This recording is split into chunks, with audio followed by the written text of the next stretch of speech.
from the Center for the Study and Teaching of Writing at The Ohio State University. This is Writers Talk. I'm Doug Dangler. I'm here today at the Ohioana Book Festival, as you can see behind me, and I'm talking with illustrator Steve Harpster, right here. Welcome to Writers Talk, Steve. Hi. Hi. And he is the author and illustrator for Pencil Paper Draw Animals. He has a series of them. This one is on animals, this is on horses. You've got one on dogs that my daughter absconded with to look at over there.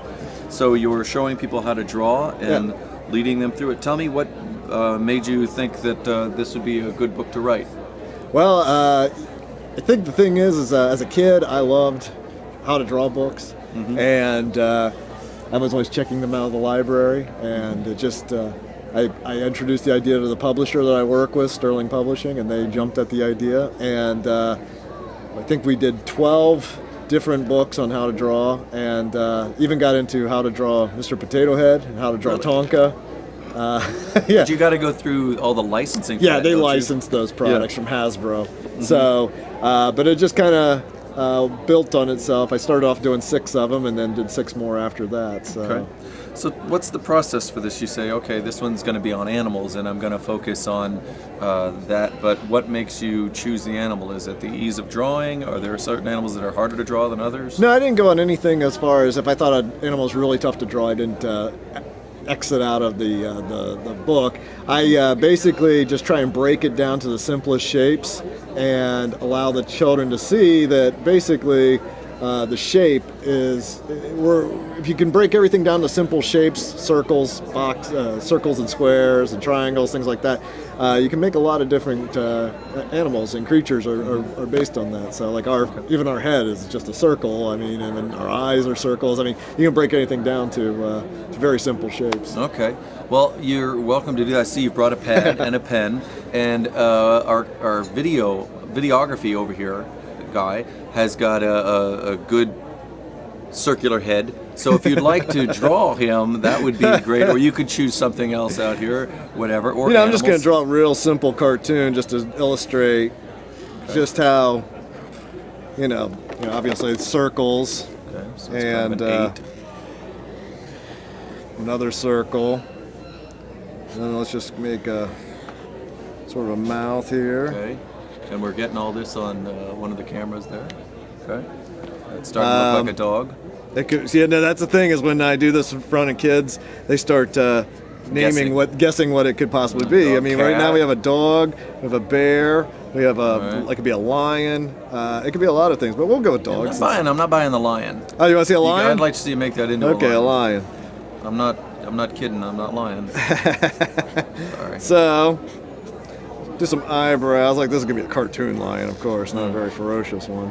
We'll put the ear up here, and we're gonna start doing some hair. I'm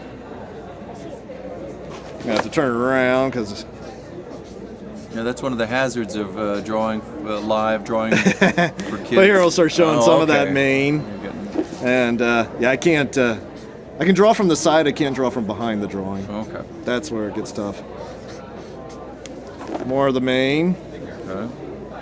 And just draw the bottom of the mouth.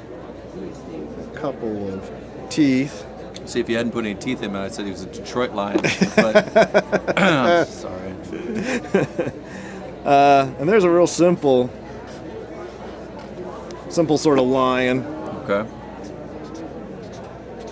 And you can go as far as you want, whiskers and different things, but basically, we start off just with a real simple shapes, and those shapes create form, and the form creates something that represents something that we're trying to that we see in nature. Well, one of the things I've always noted in books like this is, like you said, you start off with a shape, like this sort of pear shape to draw a bear. Right. And then you come along and you just start erasing things. And I think as a kid, and even now as an adult, that's kind of where I get lost. Yeah. So I was like, well, you got to see.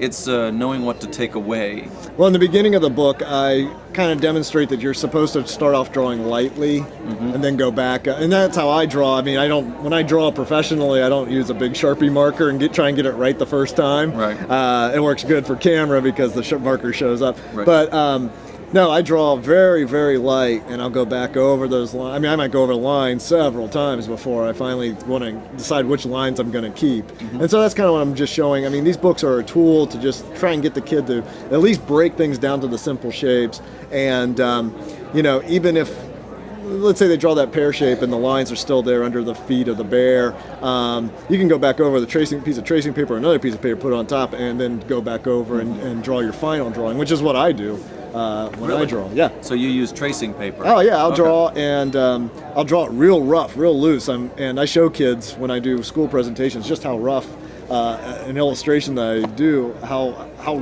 many lines, and it's even hard to tell. They can't even tell a lot of times what it is. And I go back over it, and then I put a piece of tracing paper down on top of that and go back over it one last time, and then that's my final piece of art. But that means all your art comes off on tracing paper then. So the kind of paper that you're using, like that's what you submit to something for a professional drawing. It's going to be on tracing, or no? Then it gets scanned into a computer, and then from there it gets colored. I mean, I guess if somebody wanted to see the original drawing, it would be on tracing paper. Yeah. So computers don't change the way that you approach drawing? No, even on the computer, what you'll do is almost the same exact step using a program called Photoshop. I'll draw very loosely, very rough. I lower the transparency of that layer, put up another layer on top of that, which would be like the tracing paper, draw over it again, maybe lower the opacity on that layer, put another, and I'll get my final drawing. Is that a common way for illustrators to draw? That's how they do it? Okay. Yep. I've always, I tell this story when I was in 6th grade, the valedictorian of our class had drawn a picture of a pier, and he had a knothole in the pier that I looked at that knothole and knew, well, I'm not an artist because that just is beyond me. That knothole, very irritating. But anyway, I've always been amazed by the capacity of somebody to get that right, and really nail it. Yeah, well, I think the best way to describe illustration is just like writing. I tell kids, you don't write something perfectly the first time. There's going to be grammar errors, there's going to be spelling errors, there's going to be punctuation errors, but that's your rough draft. And so that's what you do in illustrating. You do a rough draft, and then you go back and you fix the little errors, you fix the things. You might have to get reference photos to see what it is that you were trying, to see if that's how the elephant's feet really look, or to see how a kangaroo stands in nature. And that's the same thing you do in writing and in drawing. I mean, no one gets anything right the very first time. I'm glad to hear that. I always assumed that he had gotten it right the first time. So tell me about your background in getting to this point. What led you into illustration? What led you into which led you into these books? I always had a real passion for drawing, but I didn't know how you made a job of it.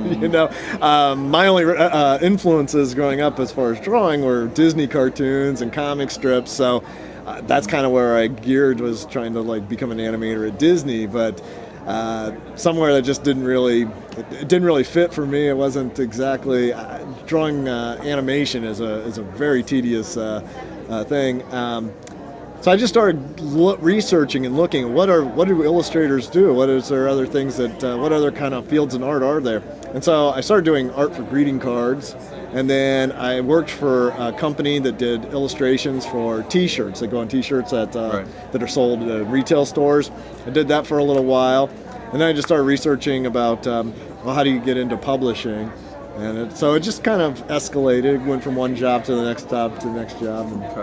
What do you see as the future of this? So we had talked about computers sort of changing it, but are there other things when you look at things like the Kindle, you look at the iPad, and think, what's illustration going to be? How is it going to change?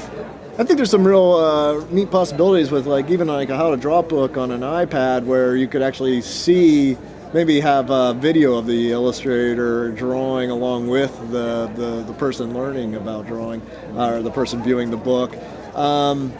There could be something like that, more interactive drawing steps, animated drawing steps, things like that. I think the new technology out there is really exciting, and I think there's a lot of limitless possibilities that you could do with it. Even like iPod apps, how to draw a book for an app for an iPod. I thought it was interesting when you were talking about when you were talking about the drawing program, Photoshop, because I know you must have a drawing pad with a pen that you can do it, because if you don't have the right technology, if you have a mouse, it's like drawing with a brick. Yeah, it's really hard. Some people can do it, but I can't. And it's always fascinated me you have obviously much better control with a pencil than you do with that, and it really influences the way you work. Well, I actually draw on a Cintiq, and that's like a monitor that you draw on. So I'm drawing directly on the computer screen, which is really nice. Before you had a pad sort of like this, and you looked up at a monitor on the screen, and you tried to, as best you could, use your hand-eye coordination and draw. That was very tough. But now with the Cintiq, you draw right on the monitor. So it's amazing how fast things have moved along. What's the next book that you're working on? Are you illustrating somebody else's book? Do you well, have actually, more of these the next book that I'm doing is really interesting. It's I'll show you here real quick. It is going to be, it's a drawing book, and it's going to come out this summer, and it's going to use real simple numbers, and so you can take a number and you can turn the number into a character. So, say the number 5. We'll draw, oh boy, those are rough eyes. Like I said, I usually don't draw from behind, but so there's then we'll draw a nose, and we'll draw some backward shapes, backward C's for the ears. Maybe put some eyebrows, a couple tufts of hair. Draw a line down like that. Oh, now I get the nose. I was trying to figure the nose out. So I just yell out beaver at this point? Yeah, kids start yelling out what this could possibly be. And over here is woodchuck. Yeah, it could be a woodchuck. Here's his hand. And you do this to show the formation of letters and creativity? Yeah, it's just creative. It's also just showing how line makes shape, shapes make form, and that's essentially what a cartoon is breaking. Cartoon is just all the simplest shapes breaking down into create a form of an animal that we all know. And so this guy just popped out of his home at the golf course and just got popped on the head with a golf ball. So it's like, sort of like the Caddyshack gopher. On the 5th hole, you run into gophers and beavers, and that's what the 5 stands for. All right. Well, Steve Harpster, thank you very much for stopping by and talking to us on Writer's Talk. And from the Center for the Study and Teaching of Writing at The Ohio State University, this is Doug Dangler saying, keep writing.